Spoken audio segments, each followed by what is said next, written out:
О, майко моя, родино мила, защо тъй жално, тъй милно плачеш?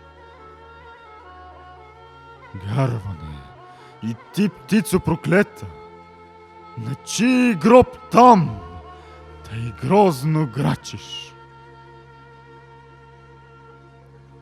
О, зная,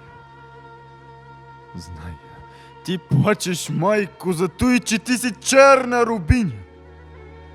За той, че твоя свещен глас, майко, е глас без помощ. Глас в пустиня. Плачи. Там, близо край град София стърчи, аз видях черно безсило. И твой един син Българио виси на него със страшна сила.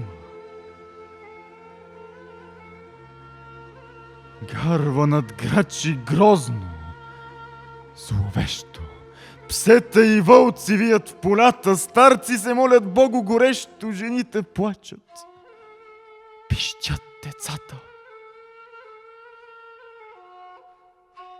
Зимата пее своята зла песен. Вихрове гонят тръни в полето и студ и мраз. И плач без надежда